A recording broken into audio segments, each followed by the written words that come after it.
Bismillah ar-Rahman ar-Rahim. You know, I couldn't help but notice when I was preparing for this conference, if you Google Jordan, you get almost 184 million hits. If you Google United Kingdom, you get 358 million hits. If you Google United States, you get 795 million hits. But if you Google Google, you get 1.9 billion hits. Just in case any of us were wondering who really rules the world. Yet, amazingly, if this company was a person, it would still be a tween. And even as it's morphed from a scrappy startup into a corporate powerhouse, it's kept the irreverent, googly spirit that set it apart from day one. Take the dress code, for example. According to Eric, if you work at Google, you have to wear something. Well, to all the Googlers here today, let me tell you, your something looks great. And to everyone, thank you for making me feel so welcome at this gathering. The Google Zeitgeist has been called the best forward-thinking event in the corporate world. And that's not just because it has a way cool name. It's because of all of you. You're the ones who put the now in the knowledge economy, the in the information age, and who've helped make Nerdic the fastest growing dialect in Europe. Now, you may think we don't speak Nerdic in Jordan, but let me remind you, my husband is a huge Star Trek fan. In fact, not only is he a fan, he once appeared on an episode of Star Trek Voyager, and his cameo in a Starfleet uniform has been immortalized on Wikipedia and the clips of YouTube. With a nerd vibe like that running so strongly through our house, it's not surprising that some of it has rubbed off on me. I join you today not only as a netizen from Jordan in the Middle East, but even more significant for our gathering, I join you as a vlogger. Last month, I took the leap into 2.0 with a video blog on YouTube, as you just have seen. And the reason I decided to launch it is really the reason I've come here today. In recent years, we've seen online platforms used as springboards for extraordinary good. There's Kiva, for example, whose founder, Matt Flannery, we'll hear from later this afternoon, which has made it possible for any internet user to become an instant banker to the poor. Or Facebook's Causes, which tens of thousands of members download every day in support of issues from breast cancer research to preventing child abuse. In just 1 year, Causes has raised more than $2 million in donations. And Kiva now sends $1 million to the developing world every 12 days. But what if outreach conducted online could raise cash and consciousness? What if it could do for global peace what it's doing for philanthropy? What if we could leverage the internet's tremendous ability to bring people together, to bridge the gulf of perception and trust between the Muslim world and the West? Because that is one of the social challenges I worry about the most. Surveys show a great divide in how people from East and West see each other. And too often, instead of reaching out, we're turning away. You're an audience that appreciates statistics or appreciates maths, so let me share with you some of the numbers. When asked last year how much they knew about the opinions and beliefs of people who live in Muslim countries, 57% of Americans said not much or not at all. And that number has barely changed over the past 5 years. Even sadder to me, when asked what they admire most about the Muslim world, more than half of Americans answered nothing or no opinion. Another poll last year asked people in 5 predominantly Muslim countries to review a series of character traits. Words like generous, selfish, tolerant, violent, and to say if they associated any of these traits, whether good or bad, with Westerners. With just a few exceptions, majorities or large percentages of every Muslim population or public surveyed associated Westerners with all the negative traits and not even one of the positives. As long as we've got our backs turned to each other, it's hard to see eye to eye. But there is reason for hope. Because for all the tensions, most people on both sides agree that the relationship between the Muslim and the Western worlds is something important to them. Not only that, but when people actually get to know one another personally, their preconceptions melt away and their attitudes towards one another improve. And here's the best part. A journey of 1,000 miles can begin with a single click. With new technologies, we don't have to leave home to make a friend half a world away. For example, a media group called Celia is using web conferencing technology to bridge the gap between university students in the Middle East, North Africa, Europe, and the United States. Using headsets and cameras, students meet online for real-time, cross-cultural discussions and work in teams to write about challenges affecting both East and West. And you see the results in before and after surveys of participants, which show a dramatic rise in the percentage of students who feel they had a good understanding of people's views on the other side.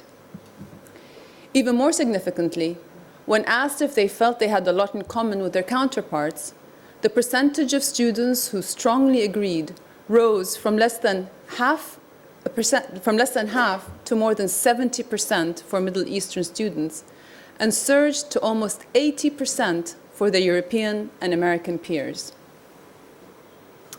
So I got thinking about how we could scale up this kind of digital dialogue, and that's how the launch of my YouTube channel came about. My goal was to try to dismantle the negative stereotypes about my region that undermine so much trust between the Arab world and the West. Now, I have to admit, I really didn't know what to expect.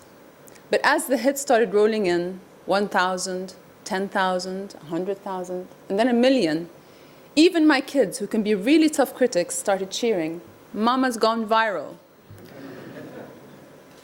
But of course, it isn't about me at all. It's the yous who bring YouTube to life. The pulse of this conversation comes from many beating hearts. And many of the thousands of comments reveal the kind of misperceptions that are out there. Like, in Arab countries, can you choose your religion, or is it required that you be Muslim? Or are you forced to wear a veil? Do you have to stay home and not work or drive? But most also reflect real curiosity about Arab culture and Islam, and a genuine desire to repair the breach, one virtual handshake at a time. Most of all, I've been moved by video responses from around the world. Like the Dutch chess expert who has a vlog of his own, but who encouraged his subscribers to watch mine, explaining that tensions in Holland make clear how badly our publics need dialogue. Or the South African boy who talked about how his stereotypes of Arabs had been shattered when he spent some time in Abu Dhabi and got a taste of Arab culture firsthand. Or the American girl who spoke about the diversity of the Arab world, pointing out that not all Arabs are Muslim any more than all Muslims are Arab. Or the young Jordanian who has launched a new blog for young Arabs to connect with one another because he believes that changing our image abroad has to begin by working together at home. Seeing their faces and hearing their voices, with all their varied accents and outlooks, reminds us that people are too diverse to be lumped together or labeled. In a very real way, these young people are public ambassadors for understanding, and their words are reaching an audience our foreign ministries probably don't. Now, of course, there were a number of more lighthearted commentaries as well. Duke Dog 214, I hate to break it to you, but I am not Michael Jordan's wife. And Georgian Bay Shores, I'm very sorry to hear that when you eat falafel, you get more in your nose than in your mouth. My advice to you is, try shawarma. Well, as you can see, I have my work cut out for me over the next 12 weeks. So far, I've posted 5 videos on topics from women to terrorism and Islam and more. And I'm trying to meet the high standards of openness the next generation demands. I'm sure the YouTubers out there will be quick to let me know if they think I'm just feeding them a line. Many of you have been fortunate enough to experience my side of the Middle East, the warm hospitality, the peace-loving people, the stunning landscapes, the side that your algorithms might not prioritize. So I'd like you to join me in the conversation because we need more voices. I don't think I need to tell you how to upload a video response, but I'd like to tell you why you might want to. There is a hunger out there. It's a hunger for dialogue, a hunger for respect, a hunger for mutual enlightenment. And the world needs your help. In part, we need help just to get more Arab voices on the web. Last year, internet use in the Middle East and Africa grew faster than anywhere else in the world. Yet, we're still only just a tiny bit or bite of the global digital audience. But even more, the world needs your ingenuity in creating new means for connection and devising new networks for cross-cultural understanding that no one else has even imagined. Think about it. Google's engineers spend 20% of their time on innovation. With that, you created Google News and Gmail. And your Google labs are constantly working to churn out more innovative ideas. The Google search engine is a mathematical marvel of thousands of interlocking formulas. But just imagine if each of you in this room could give just 2% of your talent to amplify the simple equation of people equals people. Maybe that's one for a global fix-it grouplet. In a world where stereotypes are assumed to be the norm, would two 20-something kids working out of their parents' basement ever have had the chance to turn a research project into a worldwide synonym for fun, innovation, and success? We must make sure that the same chances are there for the Pages and Brins of the Arab world, that they have the same opportunities of walking out of garage doors into global boardrooms, and that executives don't shut those doors because they think they know what to expect from the Middle East. You can help empower the Google generation, not only in the online world, but in the one world we call home. Thank you all very much.